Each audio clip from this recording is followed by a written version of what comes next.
하나님의 말씀은 에스겔서 37장 1절부터 14절까지입니다. 제 성경으로 1209쪽에 있습니다. 구약 1209쪽에 있습니다. 에스겔서 37장 1절부터 14절까지 하나님만이 우리의 소망이라는 제목으로 말씀을 드리고자 합니다. 1209쪽에 있습니다. 한 절씩 교독하겠습니다. 에스겔서 37장 1절 말씀입니다. 여호와께서 권능으로 내게 임하시고 그의 영으로 나를 데리고 가서 골짜기 가운데 두셨는데 거기 뼈가 가득하더라.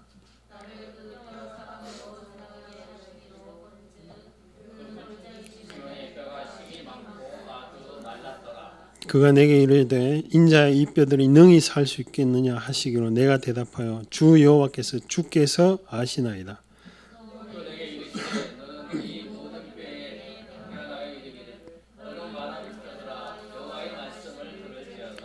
주 여호와께서 이 뼈들에게 이같이 말씀하시기를 내가 생기를 너희에게 들어가게 하리니 너희가 살아나리라.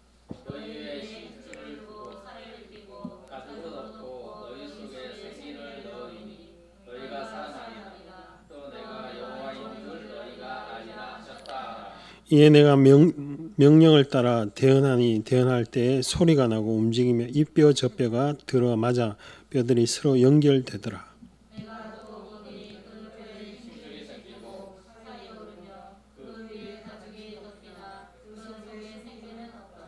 또 내게 이르시되 인자야 너는 생기를 향하여 대언하라. 생기에 대언하여 이르기를 주 여호와께서 이같이 말씀하시기를 생기야 사망에서부터 와서 이 죽음을 당하는 자에게 불어서 살아나게 하라 하셨다 하라.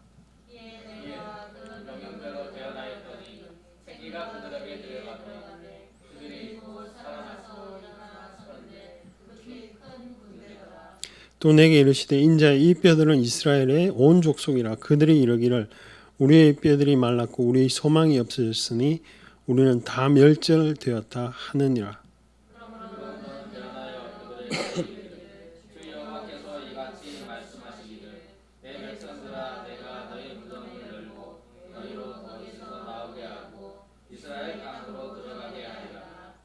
내 백성들아 내가 너희의 무덤을 열고 너희로 거기에서 나오게 한즉 너희는 내가 여호와인 줄 알리라.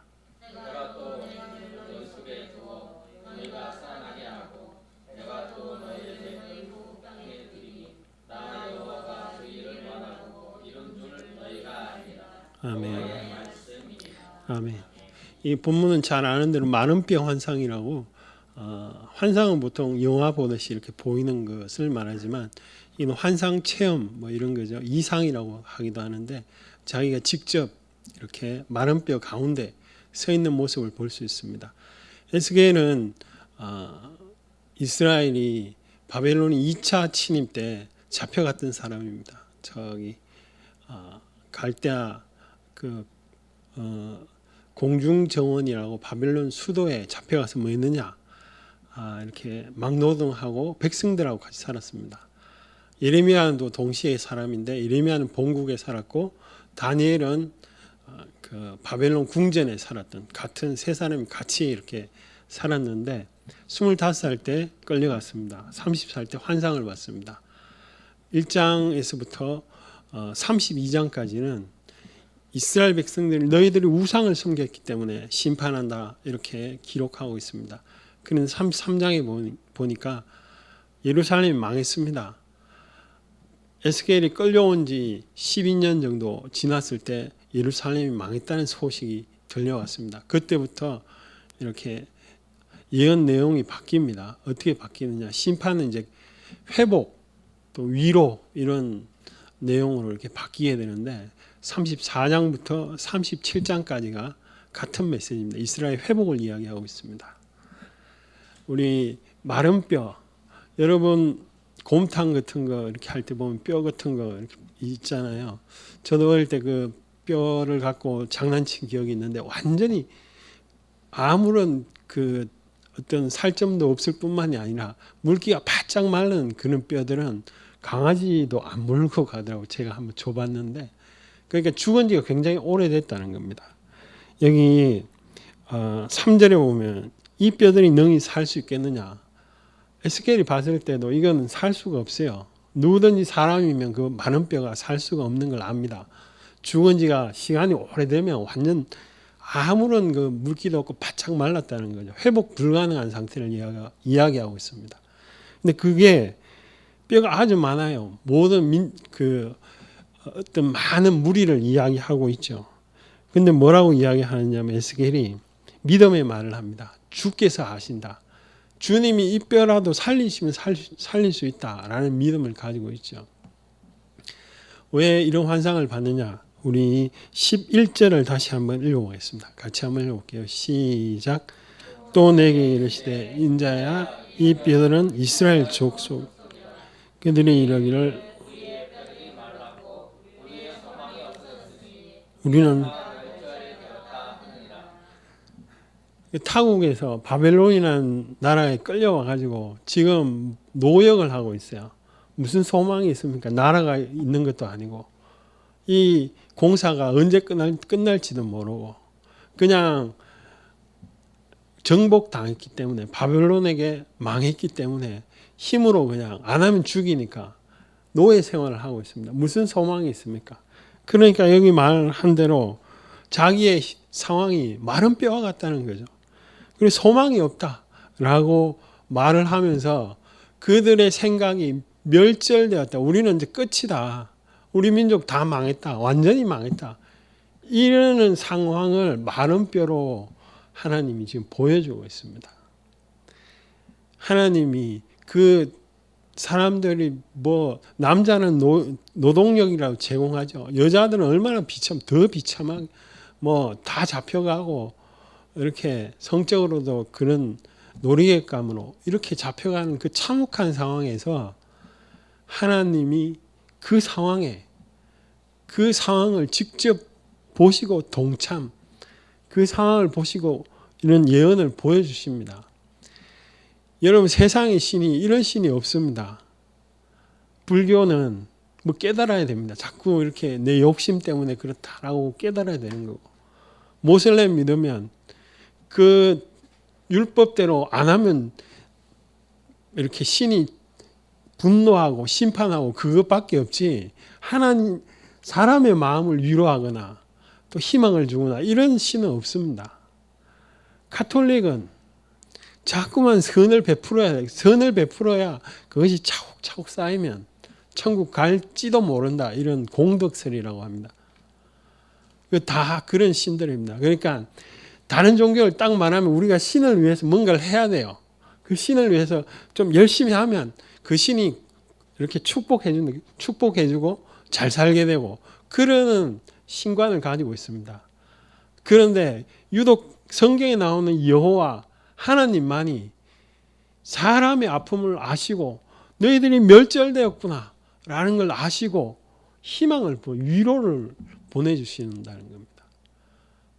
그 왜 그렇습니까? 다른 신들은 왜 다 뭔가를 해야 됩니까? 그건 다 사람 머리에서 나온 겁니다. 사람이 내가 뭔가 안 되니까 복을 받으려니까 신이 필요한 거예요. 그래서 신을 만들어 놓은 겁니다. 계속 이렇게 정성을 쏟아붓고 이러면 그 신이 감동해가 복을 준다. 이런 게 기본적인 신관입니다. 그런데 하나님만이 오히려 내가 인간을 위해서 한 거, 너희들이 그 고통 가운데 있는 그 마른 뼈와 같은 상황에서 내가 생기를 불어넣겠다. 위로를 해주겠다. 그리고 너희들의 그 아픔을 알고 있다. 라고 말하는 본문 말씀이시죠. 마른 뼈가 능히 살아날 수 있겠느냐? 못 살아나죠. 죽으면 바짝 말랐는데 아니 그 노예 상태에서 매일 노역하고 돈을 벌 수 있는 것도 아니고 자유가 있는 것도 아니고 그리고 무지막지한 걸로 안 하면 막 채찍질에 때리고 이런 상황이 보니까 자기들이 생각의 끝이 뭡니까? 멸절될 거다. 희망이 없다라고 이야기를 하고 있는 상황에서 하나님이 다가오신 거죠. 하나님의 마음이 여러분의 그 고통의 현장에서 동참하시는 겁니다. 그걸 어떻게 잘 할 수 있느냐? 예수님이죠. 자기의 가장 귀한 예수님을 우리에게 보내주시잖아요. 하나님, 예수님 말고 뭐 좀 돈을 보내주신다든가 뭐 또 뭐 로또를 해가지고 또 이렇게 좀 이렇게 부자가 된다든가 이런 것 좀 보내주세요.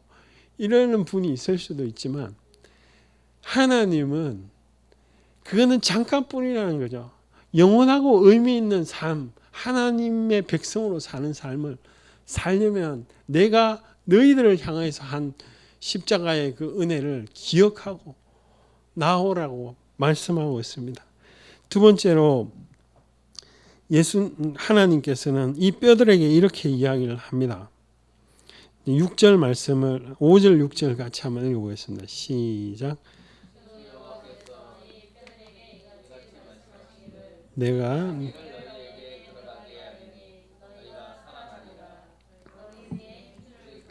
살을 입히고 가죽으로 덮고 너희 속에 생기를 넣으리니 너희가 살아나리라. 또 그 고통의 현장에서 너희가 살아나게 된다. 이렇게 이야기를 하죠. 그리고 그 9절, 10절, 9절에 보면 그 생기가 많은 뼈가 가득 찬 골짜기에 생기라는 그 바람이 쫙 부니까 사람들의 뼈가 막 연결돼서 사람이 막 살아나. 그리고 그 속에는 힘이 없는데 또 다시 에스겔이 대언하니까 정말 생기가 있는 것, 사람으로 되었다. 이런 환상이죠. 그 생기가 뭐냐? 생기가 성령님을 말한다고 뭐 대부분의 성경학자들이 말을 하고 있습니다. 14절에도 그렇게 기록이 되어 있죠. 우리 14절 한번 읽어보겠습니다. 시작.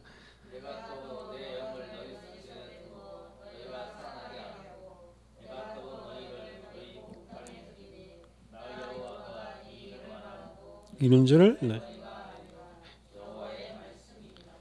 그 생기가 뭐냐? 성령님을 말하고 있죠. 아무리 심령이 강팍해도 하나님의 성령이 그 영혼을 덮으면 마음의 회개가 일어날 뿐 아니라 심령이 살아난다는 거죠.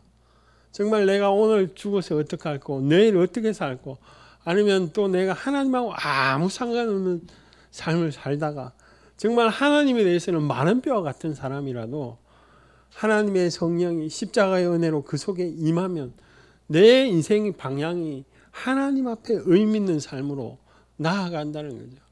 하나님 앞에 생기를 가지고 나아간다는 겁니다. 그럼 생기는 어떻게 하면 생기느냐? 여기 보면 내 속에 내가 또 14절 말씀입니다. 내가 또 내 영을 너희 속에 두어 너희를 살아나게 하는데 그 성령님이 생기가 들어오면 그 사람이 하나님의 말씀에 대해서 목말라 합니다. 그리고 하나님을 향하여서 기도를 합니다. 두 가지 특징이 있죠. 하나님과 관계된 일을 합니다. 그것이 그 사람의 힘이고 능력이기 때문에 그렇죠. 영혼이 완전히 말라 있다가 하나님의 성령이 불면 그 사람은 하나님에 대해서 궁금해하기도 하고 또 내 인생이 조금이라도 하나님에 대해서 의미를 가지고 살려고 하는 것이죠. 성령님이 그 사람 마음에 가득 넘치면 더 마음속에 하나님에 대한 사랑이 이렇게 일어나게 됩니다. 생기는 다른 게 아닙니다. 성령님이 오시는데 성령님이 오셔서 그 특징이 뭐냐면 내가 이 땅에서 어떻게 살 것인가, 내가 이 땅에서 굶어 죽을까, 뭐 이런 염려 근심은 다 하나님께 맡기고 하나님에 대한 사랑을 마음속에 가득 품게 된다는 것입니다. 세 번째로 오늘 본문의 말씀에 보면 하나님이 거기 계셨다. 6절에도 그렇게 되어 있죠. 내가 여호와인 줄 너희가 알리라. 이렇게 이야기를 하고 있습니다. 그리고 13절을 우리 한번 읽어볼까요? 13절 같이 읽어보겠습니다. 시작. 네.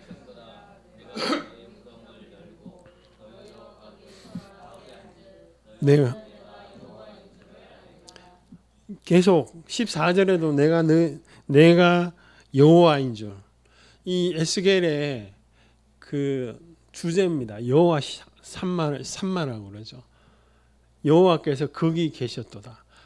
거기가 어디입니까? 예루살렘이 아닙니다. 지금 고통받고 좌절당하고 채찍당하고 자유가 다 빼앗기고 미래에 대해서는 아무런 소망이 없는 그 상황, 그 현장에서 거기에 여호와가 있다는 겁니다.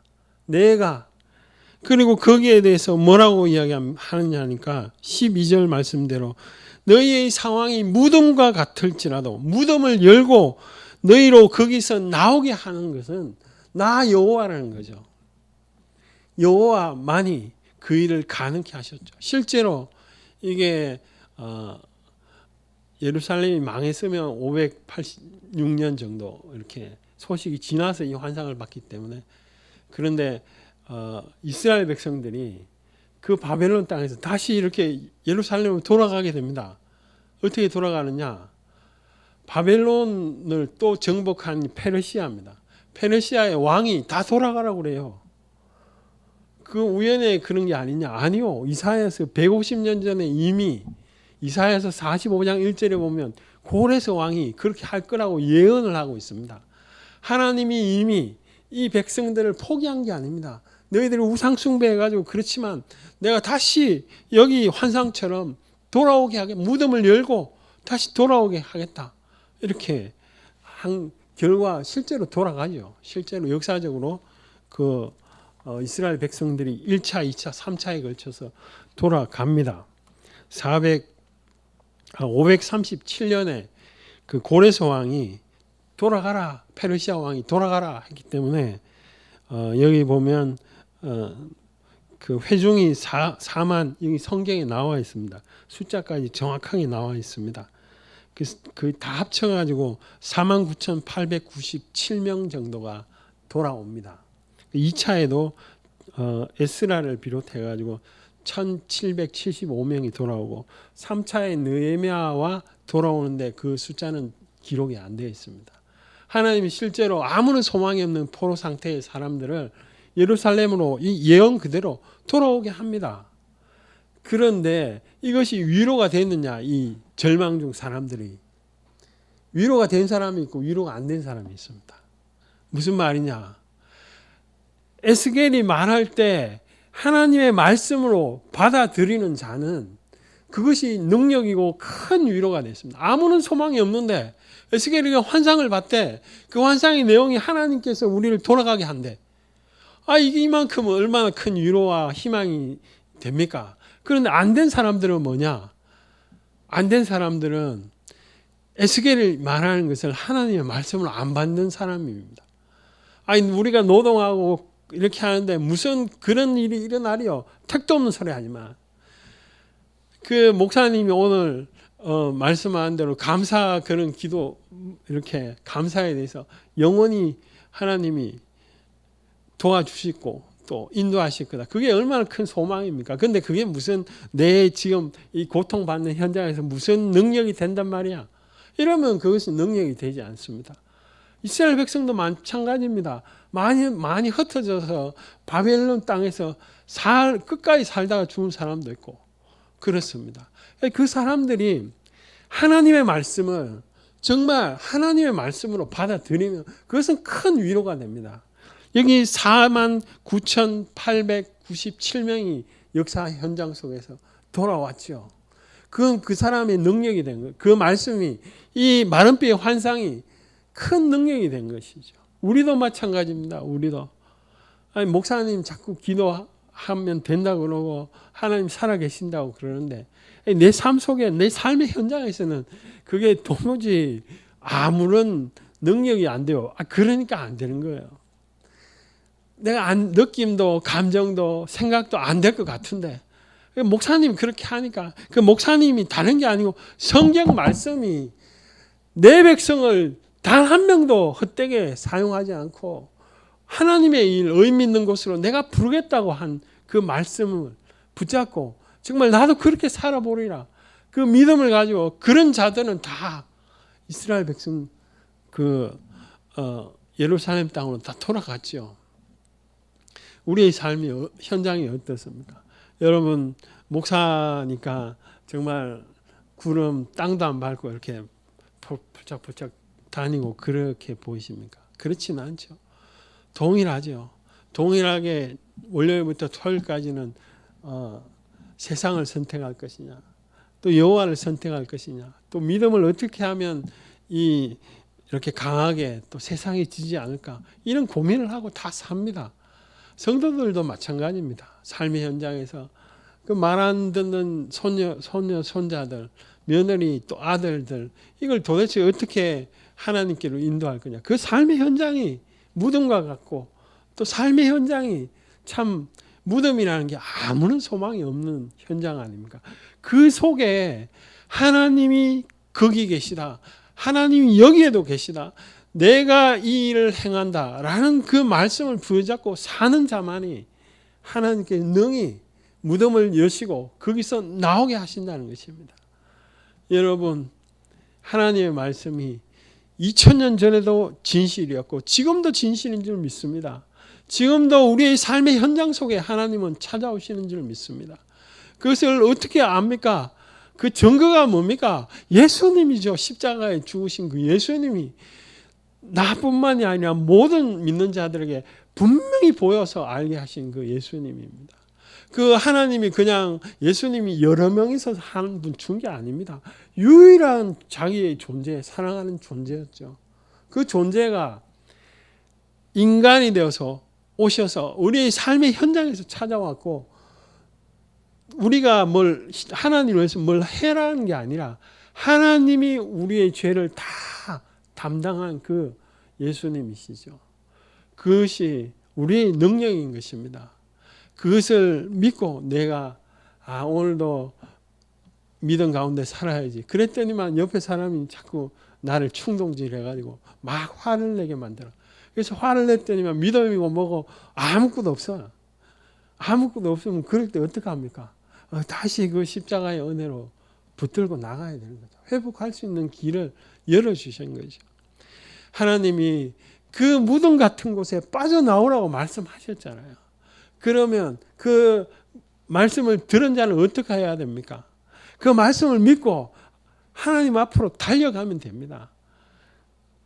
에스겔이 장이 보니까 이게 뼈가 안 살아날 것 같거든. 그런데 하나님이 그렇게 말씀하시니까 말을 했잖아요. 말을 하니까 그 뼈들이 하나님의 말씀대로 다 살아날 뿐만이 아니라 군대가 되었다는 것이. 아무런 생명력이 없는 뼈 볼짜기에 하나님의 말씀을 하시자마자 그 말씀을 에스겔이 외치자마자 군대가 되었다. 에스겔이 뒤에 또 환상을 보니 세 번째 환상이, 네 번째 환상은 성전이 있는데 그 성전에서 물이 흘러나와서 온 세계를 다 영향을 미치는 것을 봤습니다. 에스겔은 눈앞에 뭐가 보입니까? 하나님 환상이 보입니까? 아닙니다. 바벨론 그 군사들이 채찍질이 보입니다. 눈앞에 뭐가 보입니까? 아무런 소망이 없는 게 보입니다. 눈앞에는 아무런 소망이 없는 게 보이지만 에스겔은 그 환상과 하나님의 말씀을 믿고 하루하루를 살았던 것입니다. 우리도 마찬가지입니다. 하나님의 말씀이 시건치 않으십니다. 하나님의 말씀이 말한 말씀 해놓고 에이 내가 너희들 상태를 보니까 못할 것 같아 이러지 않습니다. 멸절된 그 사람을 향하여서 하나님은 하나님의 능력으로 기어이 데리고 예루살렘으로 오신 것입니다. 여러분 눈앞에 매일 나 목사님 눈 뜨면 좌절밖에 안 보여요. 희망이 안 보입니다. 내가 건강하기는 하나, 내가 인생을 제대로 살기는 하나, 내가 뭐 아무것도 할 줄도 모르는데 무엇을 해가지고 하나님을 위해서 뭘 할 수 있습니까? 아니요. 기도라도 할 수 있죠. 또 하루를 볼 때 하나님 말씀이라도 들을 수 있죠. 말씀 듣는 게 그게 뭐가 중요합니까? 세상 사람들은 안 중요하죠. 근데 하나님은 중요하다고 생각하십니다. 세상 사람들은 너의 그 기도가 내 같이 아무런 보잘것없는 기도가 뭐 하나님 앞에 의미 있습니까? 아니요. 하나님은 그 두렛돈, 작은 아무도 쳐다보지 않는 그 동전 하나를 마음에 담아서 했는데 그 마음을 보시지 않습니까? 냉수 한 그릇이라도 하나님이 보잘것없다고 하지 않습니다. 하나님의 말씀을 하나님 말씀으로 받고 기도하여서 하나님의 삶 가운데 우리 일주일의 삶 가운데서 하나님을 경험하는 삶이 되시기를 축복합니다. 우리 같이 한번 기도하겠습니다.